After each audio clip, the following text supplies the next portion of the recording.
Energía eólica. En esta presentación trataremos varios puntos básicos de esta fuente de energía renovable. Para el entendimiento de su funcionamiento, el equipo está conformado por Jesús Alejandro Vázquez Moreno, José Antonio Camargo Rojas, Everardo Salamanca Rojas, Carlos Gilberto Temolchín Caballero, Eduardo Díaz Hernández, Carlos Cruz Arriaga. Y algunos de los temas de la presentación serán: 1. Dispositivos utilizados para medir la dirección y magnitud del recurso eólico. 2. La representación gráfica del recurso eólico mediante la rosa de los vientos. 3. Funcionamiento de los generadores de eje horizontal y las ventajas y desventajas con respecto a los de eje vertical. 4. Instalaciones de generación de energía eléctrica mediante fuentes de energía renovable y su impacto. Para entender de dónde proviene la energía eólica, comenzaremos hablando de lo que es el viento y cómo influye en la obtención de energía. Los vientos se originan como consecuencia de las diferencias en la presión atmosférica, y estas diferencias se producen por las distintas temperaturas en el aire. El aire frío tiende a desplazarse hacia abajo, mientras que el aire caliente se desplaza hacia arriba. Estas zonas pueden abarcar cientos de miles de kilómetros cuadrados y son conocidas como áreas ciclónicas y anticiclónicas respectivamente. Cuando una masa de aire se calienta, se eleva el aire más frío y pasa a ocupar su lugar. Esto provoca el movimiento de aire, lo que llamamos viento, que son los desplazamientos de masas de aire superficial en la zona de la atmósfera, técnicamente conocida como la troposfera. El viento es producido por causas naturales y existen algunos vientos que son bien conocidos y que participan del ciclo natural que regula la atmósfera. Dispositivos utilizados para medir la dirección y magnitud del recurso eólico. Comenzaremos hablando del anemómetro, que es uno de los dispositivos más comunes para medir la velocidad y dirección del viento, y veremos a su vez los distintos tipos de este aparato. Anemómetro. El anemómetro es un aparato meteorológico que se usa para la predicción del clima y, específicamente, para medir la velocidad del viento. En meteorología, se usan principalmente los anemómetros de cazoletas o de molinete, especie de diminuto molino de 3 aspas con cazoletas sobre las cuales actúa la fuerza del viento. El número de vueltas puede ser leído directamente en un contador o registrado sobre una banda de papel, anemograma, en cuyo caso el aparato se denomina anemógrafo. Aunque también los hay de tipo electrónicos. Para medir los cambios repentinos de la velocidad del viento, especialmente en las turbulencias, se recurre al anemómetro de filamento caliente, que consiste en un hilo de platino o níquel calentado eléctricamente. La acción del viento tiene por efecto enfriarlo y hace variar así su resistencia. Por consiguiente, la corriente que atraviesa el hilo es proporcional a la velocidad del viento. Este anemómetro digital usa un láser que es dividido y enviado al anemómetro. El retorno del rayo láser decae por la cantidad de moléculas de aire en el detector, donde la diferencia entre la radiación relativa del láser en el anemómetro y el retorno de radiación son comparados para determinar la velocidad de las moléculas de aire.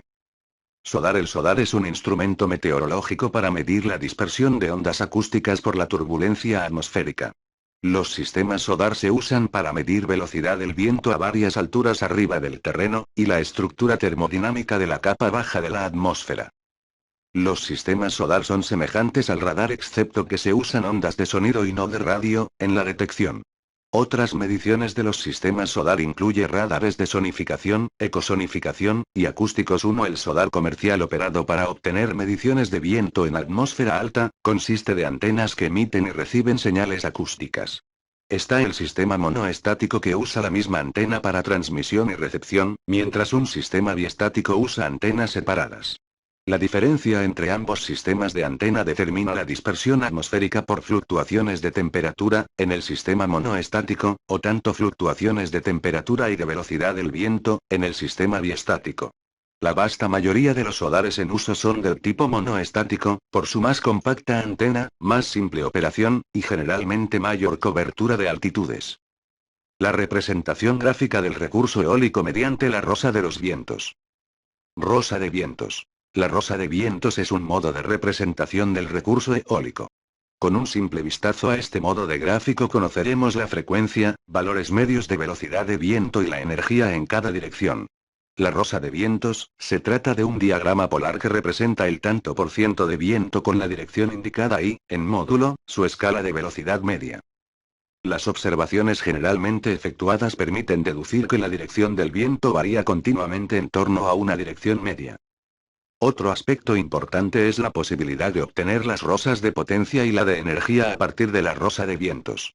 De hecho, la rosa de energía va a ser el dato determinante para la situación de los aerogeneradores en un emplazamiento dado, evitando las sombras de viento entre estos cuando el viento viene con su mayor energía ambiental y social. En estas imágenes podemos ver que se pueden obtener diversos factores y magnitudes del recurso eólico utilizando la rosa de los vientos. Funcionamiento de los generadores de eje horizontal y las ventajas y desventajas. A continuación veremos un vídeo acerca del funcionamiento de los aerogeneradores de eje horizontal.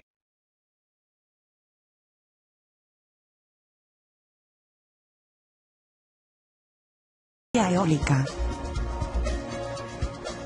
Un generador eólico tiene una envergadura de unos 30 a 80 metros de alto, y de 15 a 40 metros de ancho. Las aspas tienen un largo de entre 10 y 40 metros, pudiendo girar entre 40 y 200 revoluciones por minuto. Se consiguen generar desde 100 a 3000 kilovatios de potencia. Las aspas se mueven por la presión que el viento ejerce sobre ellas, y gracias a la curvatura longitudinal que presenta su diseño. En su interior, la primera rueda acompaña el movimiento de las aspas, girando a la misma velocidad. A continuación, los engranajes multiplican la velocidad del eje, y obtenemos una velocidad mayor en la salida del último, que ya es una velocidad rentable para generar corriente en el rotor. Además, un generador eólico cuenta con una pequeña estación meteorológica, que mide la velocidad y la dirección del viento, orientando las aspas para que éste le dé de frente. Asimismo, cuando la velocidad supera el límite de riesgo para toda la estructura, se aplica un freno automáticamente para reducir o parar las aspas. El generador tiene una instalación de derivación a tierra de la posible descarga eléctrica de un rayo, ya que con su tamaño es un punto clave de descarga si la tormenta se encuentra sobre él. La corriente generada pasa por un transformador, donde se eleva la tensión para una pérdida menor durante el tendido eléctrico.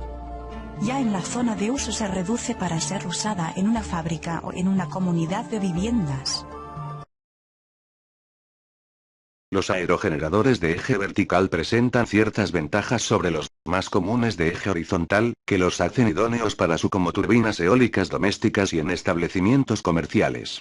A continuación se listan algunas ventajas de la mayoría de estas. Son silenciosos. Su velocidad de giro es usualmente menor y generan menos ruido, menor impacto visual.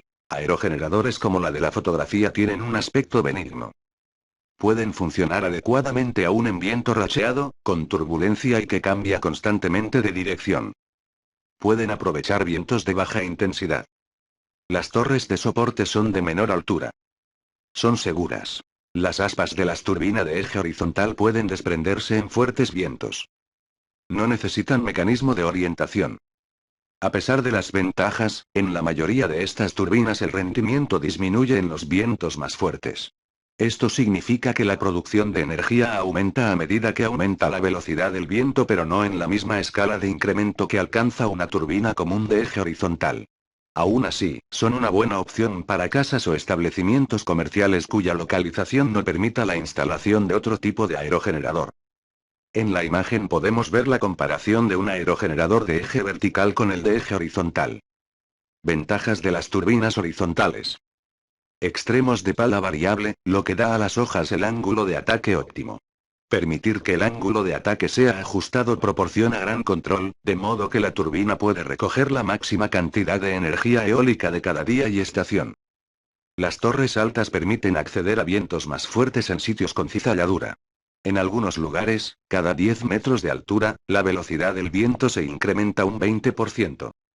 Desventajas. Las turbinas horizontales tienen problemas para funcionar cerca del suelo, debido a las turbulencias. Las torres altas y las palas largas son difíciles de transportar. El transporte puede costar un 20% del costo de equipamiento. Las turbinas altas son difíciles de instalar y necesitan grúas poderosas y operadores hábiles. Las turbinas altas pueden afectar los radares de los aeropuertos. Presentan impacto visual en el entorno, y con frecuencia suscitan reclamaciones por afeamiento del paisaje. Exigen un control cuidadoso, de lo contrario, son propensas a la fatiga de material y los daños estructurales. Instalaciones de generación de energía eléctrica mediante fuentes de energía renovable y su impacto.